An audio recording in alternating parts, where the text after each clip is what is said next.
Hi, Beck Mack here with Phil Hugenholtz at ACE. How are you, Phil? I'm fine, thank you. Now, what is ACE all about? ACE stands for the Australian Centre for Ecogenomics, and we study microorganisms using sequence-based methods.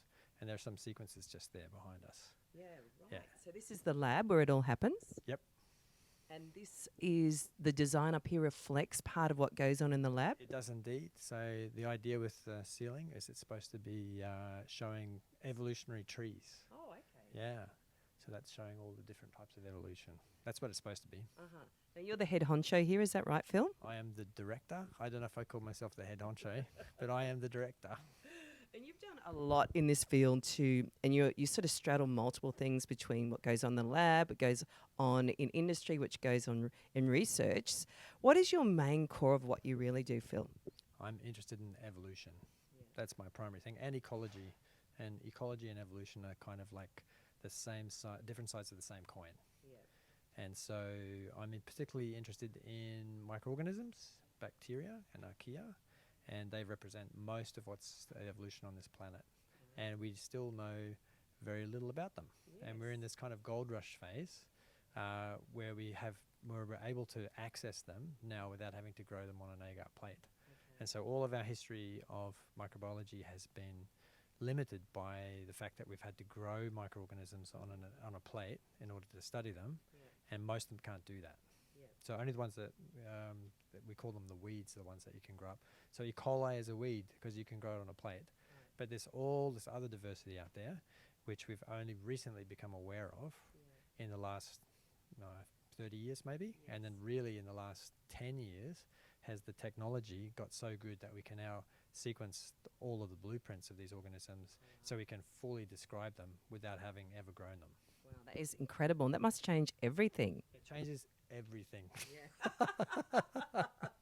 Now, in talking about changing everything, full disclosure, I know that you're Patrick Sylvie's best friend, but we don't have to go into your personal life. But let's talk about working with Pat and the work you've done over the years with Pat. What's value has Patrick brought to the projects you've been on? Well, Pat's a little bit of a rare find in that he has a degree, the same degree I have, a PhD in microbiology. And then on top of that, he's got a business degree.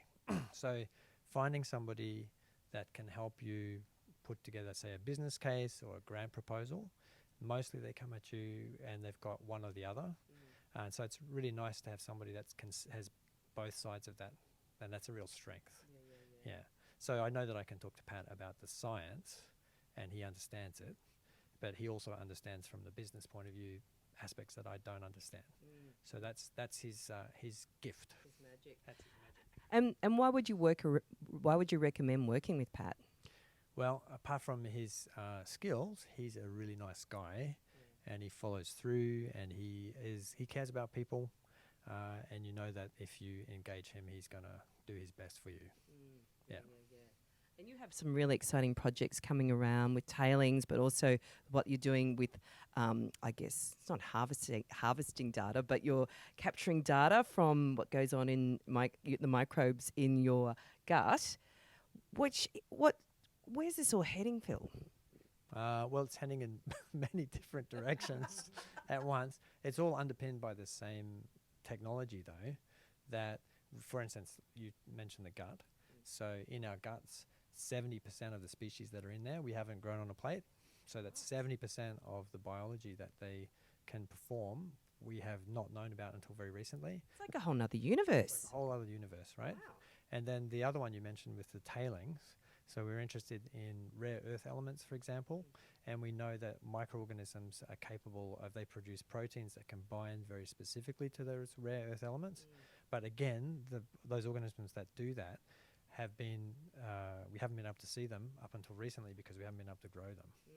So it's all about what we call microbial dark matter, right? It's about accessing that microbial dark matter, and they've got all of this functionality that we can tap into and make good use of from clinical, from medical side, and from industrial side, so lots of applications, yeah.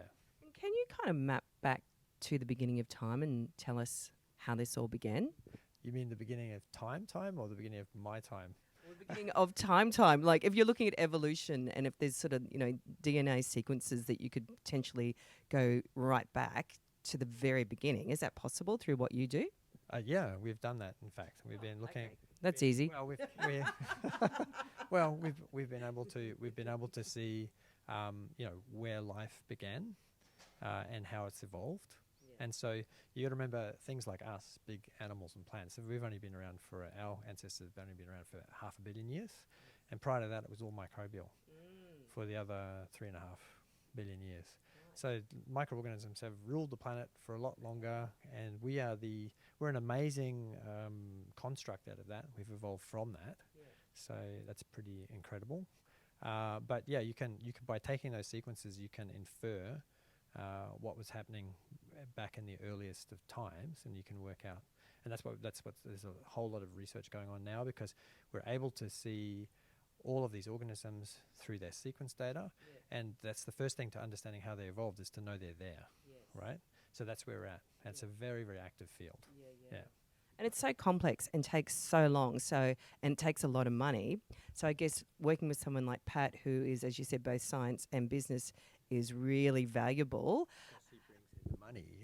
Okay, now we're getting to the bottom of it. Yeah, so Pat's worked with me on several grants, and has really, I think, added to my success in that. Yep, I've had a ARC laureate, for instance, and Pat went through that with me, and I was successful getting that the first time round.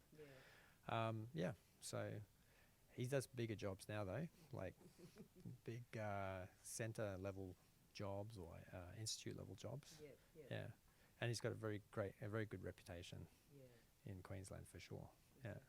Like yourself. Well, thank you so much, Phil. Great to chat to you. I'd love to hear more about the evolution of who we are, starting from there to here. And you must have a lot to do with these 10,000 other microbes you're taking care of. The other 10,000 microbes in my that are everywhere all the time that you're working with. I'm harbouring quite a few of them in my gut right now, and they're looking after me as much as I'm looking after them. Thank you.